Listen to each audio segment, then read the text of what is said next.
You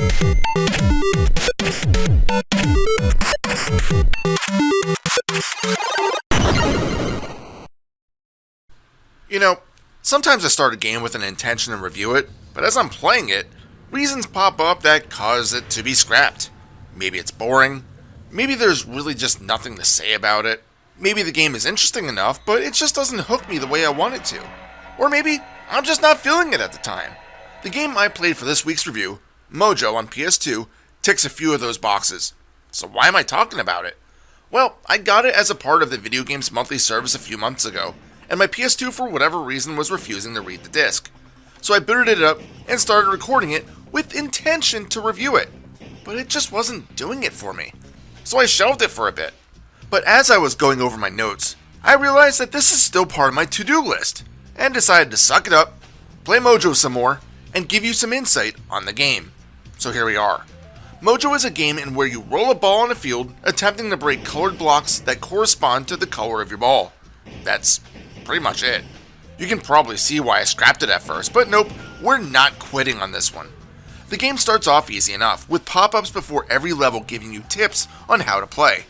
The first few stages have only one color to worry about, with indestructible blocks in the first level and ice blocks in the second.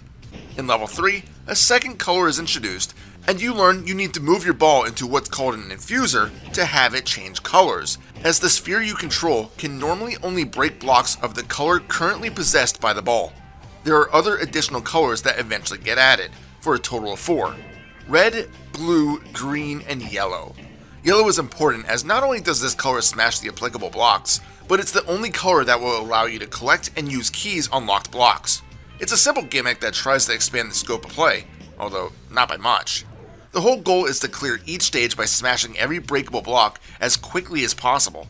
The time is in the form of the Mojo meter on the bottom left of the screen. The longer you take, the more Mojo you lose, and if you lose all your Mojo, the game is over. Falling off the sides of the playfield removes a chunk of your Mojo as penalty. To try to be helpful, the game shows a count of how many colored blocks, as well as how many ice blocks, remain in the stage. Once you destroy every one of these blocks, you automatically move on to the next level. I've mentioned the ice blocks a few times, and you don't want to ignore these. Well, actually, you really can't, because you need to break them to move on, but even more importantly, these ice blocks are the only way to replenish some of your Mojo. After smashing all of the colored blocks, the ice blocks become available to you. Think of them as a way to replace some of your lost time prior to the next stage. In addition, there are bonus stages in which you get a bunch of ice blocks. They function almost like an intermission, and if you fail to complete the level in time, or just fall off the side of the level, you'll just move on to the next stage. If this all sounds kind of boring, it's because it kind of is. As I mentioned at the start, this is one of those games that just didn't hook me in for long periods of time. After playing for about 10 to 15 minutes, I began losing interest quickly and had to take a break. There's only so much to do. Rolling a ball around, trying to keep it on the floor, and figuring out the best way to tackle each color is basically all you do. Sure, you can shoot for faster times, and by beating the target score, you earn an infuser that can then change your color whenever you want, but this wasn't enough to keep me playing. The game also frustrated me quite a bit. The slippery movement is expected, since you are, in essence, rolling around a shiny marble, but the game never told me that circle was the break until about level 2-9. I feel like this would have been a much better tip than half of the other help messages that the game threw my way before this point. There are also obstacles that attract or push away your ball, but both look identical other than the direction they are swirling.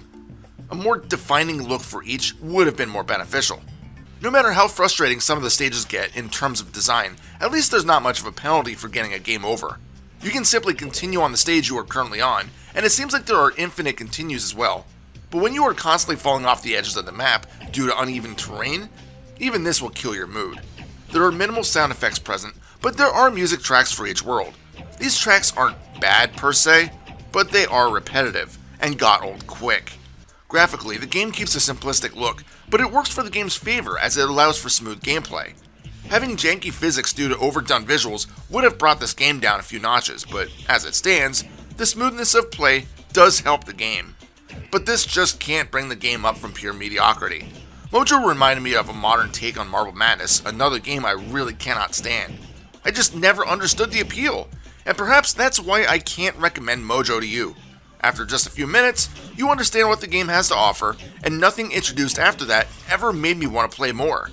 Maybe if you're a big puzzle fan or a connoisseur of Marble Madness, you'll find this game appealing, but it's just not for me.